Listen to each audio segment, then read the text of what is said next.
کتاب کے روزوں میں فرق سحری کا لقمہ ہے۔ آج میں آپ کے سامنے سحری کے حوالے سے انشاءاللہ کچھ رسول اعظم صلی اللہ علیہ وسلم کے ارشادات پیش کرنے کی سعادت حاصل کروں گا تاکہ آپ محسوس کر سکیں کہ سحری میں اللہ عز و جل نے کتنے فائدے رکھے ہیں۔ ہمارے بہت سارے مسلمان بھائی رات دیر تک کھاتے پیتے رہتے ہیں اور خاص سحری کا اہتمام نہیں کرتے، اور کبھی ایسا ہوتا ہے کہ رات 3 بجے تک کھاتے پیتے اس کے بعد سو گئے، اسپیشل سحری کا انہوں نے اہتمام نہیں کیا۔ کچھ لوگ ایسے ہوتے ہیں جو بغیر سحری کے روزہ رکھتے ہیں، انہیں سحری کی عظمت اور سحری کی فضیلت کو دل و دماغ کے اندر رکھنا چاہیے تاکہ رسول رحمت صلی اللہ علیہ وسلم کے ارشادات کی روشنی میں سحری کی برکتوں کو حاصل کر سکیں۔ آخر سحری کا معنی اور اس کو سحری کیوں کہتے ہیں؟ یہ سحر سے ہے۔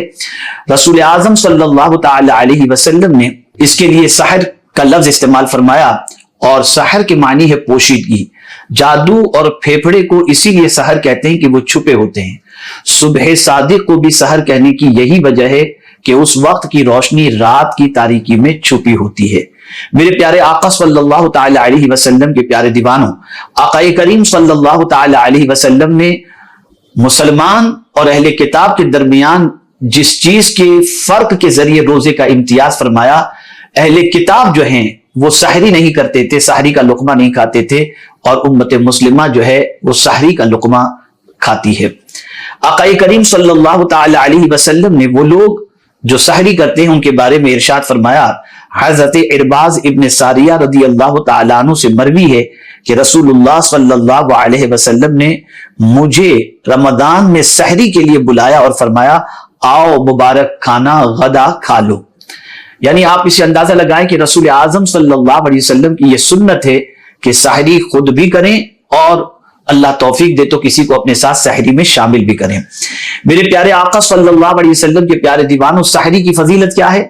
تو سمعت انس بن مالک رضی اللہ تعالی عنہ قال قال النبی صلی اللہ علیہ وسلم تسحروا فإن السحور برکۃ۔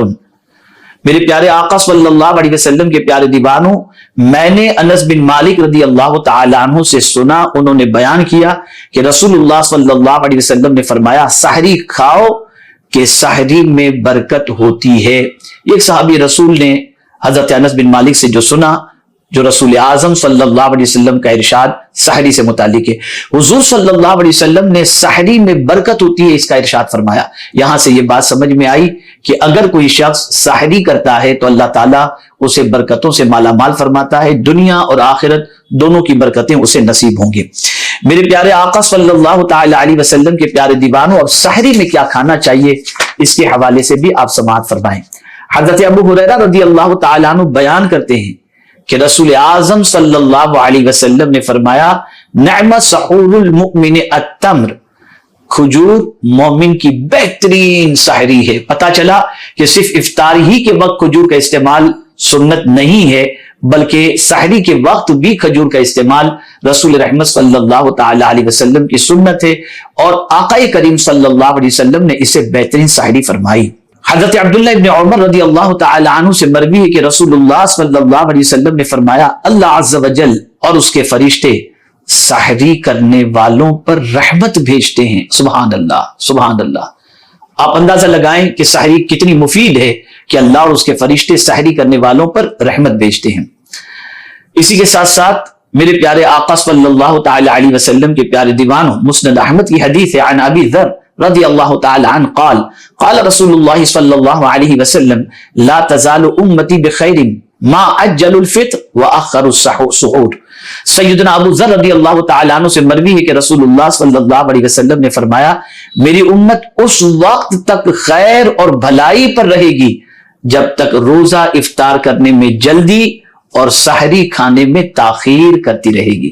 میرے پیارے آقا صلی اللہ علیہ وسلم کے پیارے دیوانوں، تاخیر سے مراد یہ نہیں کہ اذان ہو رہی اور کھاتے رہیں، نہیں، وقت ختم ہونے تک یا اس سے تھوڑی دیر پہلے تک سحری کھانا یہ باعث برکت ہے اور یہ بھلائی کا سرچشمہ ہے۔ تو سحری آخری وقت تک کرتے رہیں، اور سحری میں تاخیر کرنا رسول رحمت صلی اللہ تعالی علیہ وسلم کے فرمان کی روشنی میں خیر و بھلائی پر قائم رہنے کے مترادف ہے۔ اسی طریقے سے افطار میں جلدی کرنا، اتنی بھی جلدی نہیں کہ اذان بھی نہیں ہوئی، وقت بھی نہیں ہوا اور شروع ہو جائیں، بلکہ وقت ہوتے ہی افطار کرنا مصطفیٰ جان رحمت صلی اللہ علیہ وسلم نے اس پر خیر و بھلائی پر قائم رہنے کی بشارت عطا فرمائی۔ اللہ رب العزت جل جلالہ آقا کریم صلی اللہ علیہ وسلم کے صدقہ و طفیل ہمیں سحری تاخیر کے ساتھ اور سحری کرنے کی توفیق نصیب فرمائے، تاکہ برکتوں سے بھی مالا مال ہوں اور اللہ کی رحمت اور فرشتوں کی رحمت سے بھی مالا مال ہوں۔ خاص طور پر میں آپ کو عرض کروں کہ میرے پیارے آقا صلی اللہ علیہ وسلم کے پیارے دیوانوں اولیاء کی شان قرآن مقدس میں بیان کی گئی، والمستغفرین بالاسحار۔ ان کی عادت کریمہ تھی کہ وہ جب سحر کا وقت ہوتا تو اللہ کی بارگاہ میں مغفرت کی بھیک طلب کرتے، اس لیے کہ یہ وہ وقت ہے سحری والا جب اللہ عز و جل دعاؤں کو قبول فرماتا ہے۔ تو اس وقت سب سے بہترین دعا اپنے لیے، اپنے ماں باپ کے لیے، رشتہ دار، اعزاء اقربا اور مومنین و مومنات کے لیے مغفرت کی دعا کریں، اور اس کے علاوہ بھی کوئی جائز دعا جو آپ چاہتے ہیں وہ کر سکتے ہیں، اس میں کوئی مذاکرے کی بات نہیں۔ اسی کے ساتھ ساتھ ماہ رمضان المبارک میں رات کو تھوڑا سا سونے کی عادت رکھیں، تاکہ تہجد کی نماز بھی آسانی کے ساتھ آپ ادا کر سکیں۔